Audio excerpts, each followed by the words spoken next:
The finals just had its brand new massive mid-season update. I'll cover a little bit with the patch notes, but we'll go over those very briefly. We'll then go over today's community stream with Oscar, and that has a ton of information packed both in the live stream and in chat, where devs and the founders go over the future of the finals. They also cover some neat things about the studio, as well as a whole bunch more. What's up world, it's Utopia back here with another video. Today we're checking out all things the finals. First up here, as always, we do have our patch notes, but we'll go over them very briefly, as I know these have already been covered to their fullest extent. Now yes, they did have their massive mid-season update that they called Stacked and Loaded, where we even got a brand new close quarters map. Essentially they took some assets from Las Vegas and turned it into a TDM. Really cool there that we did actually get a brand new map, or at least one that was created and baked into TDM. I know we speculated on that a bunch, but there actually ended up being at least a new map section. Of course, with the new update, we also got the new wheel, which they're calling the Wheel of Trust. This has 20 potential prizes just like before, and you can use daily contracts to unlock different outfits. Of course, we've seen this before, and you could try your luck to get everything. They also had the Nullifier, which was the stun gun being revamped. This causes contestants in the line of fire to be nullified, where they're unable to take or deal damage, use items, or interact for the duration of the effect. The nullified player will still be able to move freely so that they can make a getaway, but essentially they will no longer be able to do anything. They can't interact with the cash box or the cash out. It still seems pretty broken, but they can't take damage or do anything. I could see how this would have both a positive and negative, at least in terms of using it and not being able to damage the player. Essentially, I do think this is a really good rework so far, and it does have both positive and negatives to it, which I think is a really good place for the stun gun. So I'm very happy they have this whole new tactic involved. Of course, over the coming days and weeks, we'll see the feedback on it and how people feel about the new changes. Of course, we also did get some brand new Twitch drops. If you haven't seen, those did drop. And you can watch anyone in the finals Twitch category, as long as they do have drops enabled, which are enabled by default in their profile settings. They would honestly have to turn that off. I doubt many people would, so you could pretty much choose freely on what streams you want to partake in. If you want to unlock everything, you will need to participate for 3 hours, 30 minutes. That will get you that Broadcast Blaze polish, which is, yes, the new nails. So they have made some creative changes here with face paint that allows anything on the face, body paint, you can now freely change those, and nails where you can nail polish. They also have tattoos where you can wear anything beneath any paint. So they have a ton of creativity going on right now. Really cool, can't wait to see the new outfits. If you haven't seen, I have a finals runway over on my Discord. You can put all your new fits on there and check that out. If you do get enough upvotes or fire emotes, you actually do make it to the star models page. And I do feature all those that make it there onto my YouTube channel. That way you can show off to everybody. Speaking of cosmetics, we of course had our store update, which is jam-packed. First up here, we had the Zero G Menace set, which is that $20 bundle that you can buy. And that also does include multi-bucks and some cool little spaceware. I'm pretty sure it's a play on Arc Raiders a little bit. We also have the Chop Shop Batch, which is a full woodcutter set and has a really cool looking minigun. We have the Utter Chaos set, which is some more moolah sets. We have the Trail Threat set and the Stream Side cover, which also does give us the Avada Icebreakers. Kind of encapsulates that forest theming there with the new TDM map. That wasn't all though, we also have a massive section for nails. Of course, yes, they did add nails to the finals. So if you want to change your nail color, there's an inspect animation. A ton of really cool stuff here in celebration of that. And these are actually really cheap to buy, or at least grab for multi-bucks wise. And there is even that free set with the idle inspect, and it also gives you a bunch of free nail colors. So if you want to change your nail color or add some nail polish, you can do so and now completely match your fits. Again, just adding a ton of new cosmetics to the finals. This is really cool. I believe this is going to add so many new customizations to it, so I'm so happy they keep adding to this and keep moving things around and changing it. That does cover for the patch notes side of things. We have to move on to the community stream because there is so much packed in there. First up here, we actually had some updates from Dusty,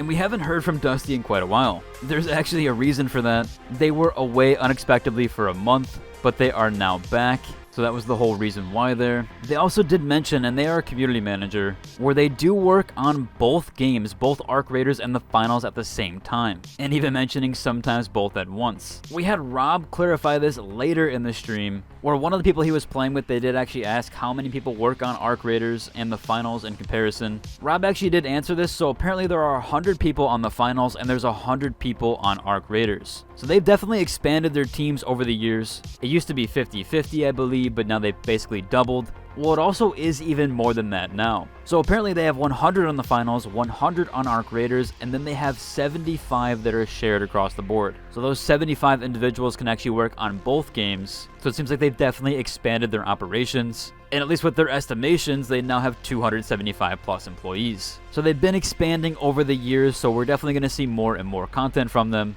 as they do get more and more developers on board. Really cool to see that the studio build up in employees and numbers, and kind of get a breakdown on how they work on both games. Speaking of creators that they actually did play with, I actually was supposed to play with Oscar today live on stream. We might have a couple of friends. I heard rumors that we might be seeing Utopia come online to play a couple of games. Now, unfortunately, I actually had an appointment this morning that was going to last until about 11:30, and normally the streams go live at around 11 a.m. my time, so I figured I'd have enough time there, but they actually did move the stream up an hour today, where it started at 10 a.m. my time. By the time I was going to get back and be on stream, it was just going to be a little too late. I know Oscar shouted me out, and I feel really bad about that at the beginning. Tried to message them and let them know once I saw the new time. It seems like I still might have a chance to be on stream next week, so hopefully I'll be able to do so, and I'll make a bunch of announcements over on my Discord and on YouTube. So you want to check that out. Hopefully I am on Oscar's stream or the community stream next week. I will 100% definitely try to make that one. Moving back though, we did have one last update here from Dusty. Now I've had this mentioned a bunch, but people really want that Season 3 Ruby background and badge. Those were supposed to be worked on after they reached a petition of 100 players. Dusty does mention that they will be added soon. So you guys from Season 3 Ruby that did actually get that, you will be getting that sometime soon. Now staying to the topic of cosmetics, as we just mentioned before, someone mentioned that they wanted longer nails and French nails for their character. Well, we actually have Embark Rob answering this that they have that on their wish list too,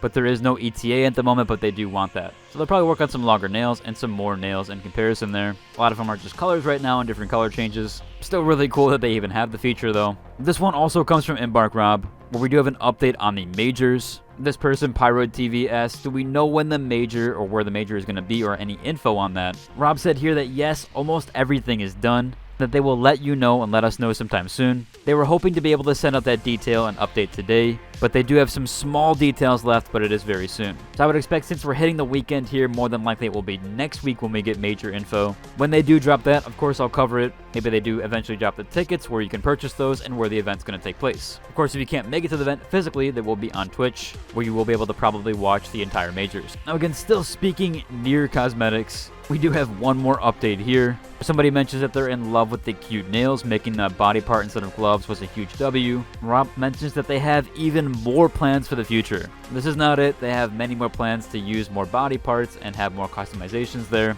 Really cool to see. I'm so happy to see there's so much customization in the finals. Even checking out my finals runway, there's just so much dynamics to it. They really do have some of the best, if not the best in the industry customization wise. They're just so dynamic, and honestly their pricing model is the best in the industry, definitely gold standard, especially when you compare it to everything else out there. Now I know I talked about this in one of my previous videos, but Old Battle Pass is returning. Yes, we have some new concrete info. This one comes directly from Rob himself, again the founder and CCO of the finals, where he says the plan is to open a new store where you can get things like old battle passes, new event circuits, where you'll then be able to progress those. He does mention some things will never come back. For example, we went over this already, but bonus pages in the Battle Pass are only available during the active season, so those things will be exclusive. This is pretty major news though, basically confirms and cements that we will be getting a new store with old Battle Passes. Pretty cool there. I'm excited to see what they do bring with that. Depending on how long the timeline is there, maybe we can get a further update with it. Hopefully we do have some word on that sometime soon.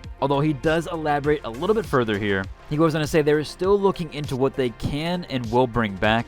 They don't know about certain skins specifically, but they will start with some of the early battle passes, then maybe add some new circuits, and then they will see. He does mention, of course, stay tuned. Rob does give us one last major thing here, where it is a little bit of a leak. He does say that 6.9 has the craziest limited time event in the history of the finals. He said he's actually LOLing IRL here, just thinking about the games they've had earlier this week. So I think we can expect a really, really large limited time mode, or an LTM, or in this case, a limited time event. It seems like this is a pretty large event. This has been teased several times at this point, but now we have a confirmation basically that it is happening with 6.9. I'm really excited to see that. I really love their first events with Steal the Spotlight and a few others. So if this one's even larger than those, I'm really happy and excited for that. Moving on though, we do have those last minute mentionables from my community, where we do, yes, have those features from the Star Models page. This first one comes from El Slapo. He's been in here a few times, and he has this one, I am the storm that is approaching. Definitely has the nice classic look here, which I do believe is a spin-off of the Devil May Cry series here, or a spin-off of this cosmetic. Still a pretty cool and fun one there. Next we have one from Advance, calls this one the Rugby Witch. I actually haven't seen anybody make this outfit work this good. This one looks really cool. Again, it almost looks like it's sold on the store like this, or even in the battle pass like this. Really liking the dynamics to it, but while keeping the color scheme the same. This one definitely came out really well. Overall though, that's about cover for today's video. If you enjoyed it, like, subscribe, and until the next one. Deuce!